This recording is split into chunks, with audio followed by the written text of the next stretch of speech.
Hey my witches, it's Miss Lou and I am back with the Tarotscope. I know it's day late. I was sick yesterday, wasn't feeling great, so I decided I would do it today instead. So I'm going to be using once again the Animal Wisdom Tarot.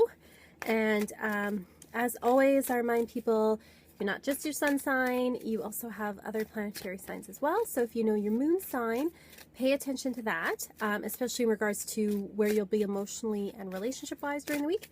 And if you know your ascendant, pay attention to that as well. So I'm just shuffling. All right, okay. Now let's divide it up.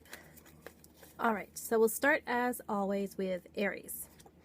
So Aries, we have the 10 of Shells, or the 10 of Cups in most decks, with the Hippo. So it's going to be a very happy week for you, Aries. There'll be lots of getting together with family and friends, or people that you consider to be family, being close to them, feeling very emotionally contented, just like these hippos are in the water. So it's all about, you know, swimming in your emotions, enjoying them, enjoying the people that you have around you. It's going to be a really happy week for you, Aries. So great job. Taurus, we have Raven, Messenger of Magic, and it was reversed. So this is a week, Taurus, which is good for generally when it's upright, starting new projects. However, because it's reversed, it's saying that this is a time to plan, but not necessarily a time to start things. And especially with Mercury going into retrograde in Taurus this week, it isn't a great time to start things. It's an okay time to start thinking about it, but it says that not all the tools are in place there. Raven is also about prophecy as well. So listen to your intuition during this time because you may have some insightful flashes. For Gemini, we have Toad, the 3 of Branches.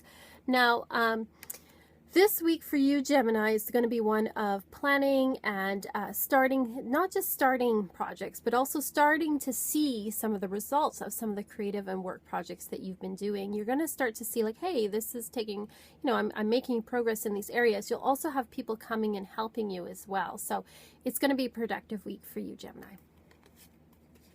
For Cancer, we have the 3 of Fossils, the prairie dog. So again, similar kind of theme. There's like 3 energies for Gemini and also for Cancer this week.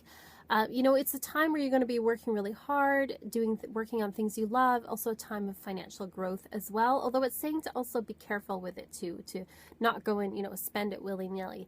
And also getting help from others, working together as a community to work towards a goal. Leo, we have the Moth, the Death card.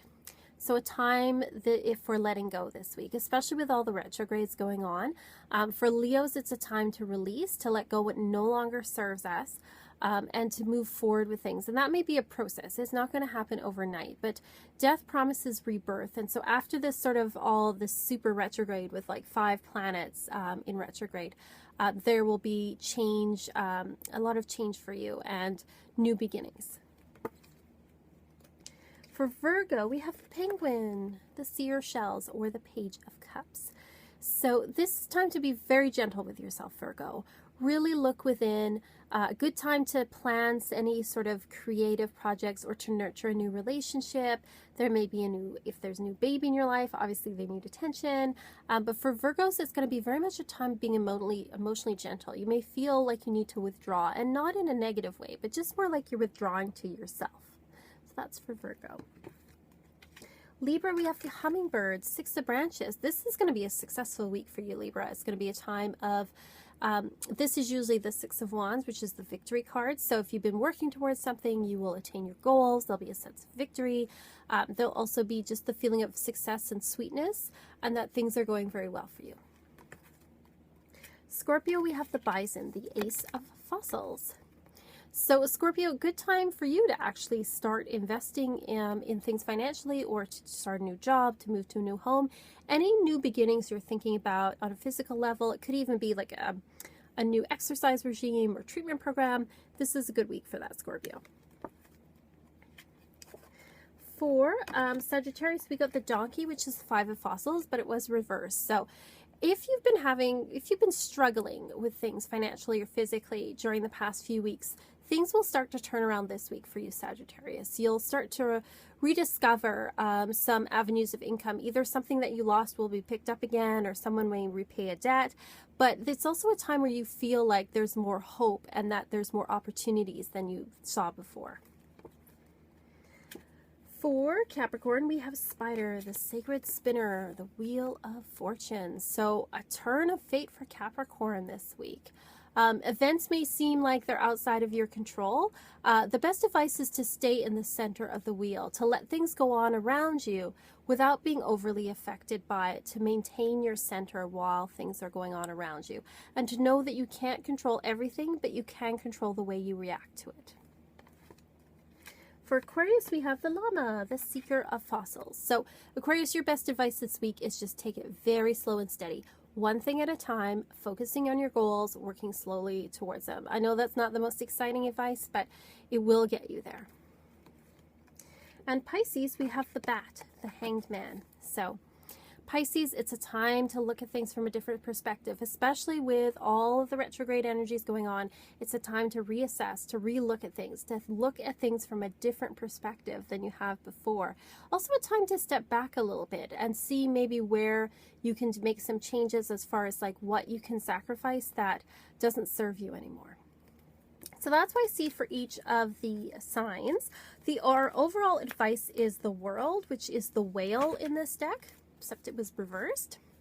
And so when the World is reversed, it's really talking about how the changes in our lives may not appear on the outside at first. They are inner changes that we need to work on. And during this time of super retrograde, as I call it, because there's 5 different planets, we have Jupiter, Saturn, Pluto, Mars, and Mercury all in retrograde. It's a time to look at it within and reassess things. Not a time for action. We'll take that action later. So that's my advice for this week. I'm also going to be putting up the overall astrology on the blog. So that's just sort of the general astrology that's affecting everyone. We've got Mercury retrograde coming up on Friday. Probably already starting to feel the effects of it. We've also got a quarter moon on, actually Mercury retrograde is Thursday the 28th, and then quarter moon is Friday the 29th. So we're in a cycle of the waning moon and a time for protection, a time for going within. So energies might be really low this week. One thing to watch with retrogrades though too is more unusual kind of events happen when there's lots of retrogrades. So take it easy this week. That's my advice. So I'll put the link to the blog below if you want to take a look at that.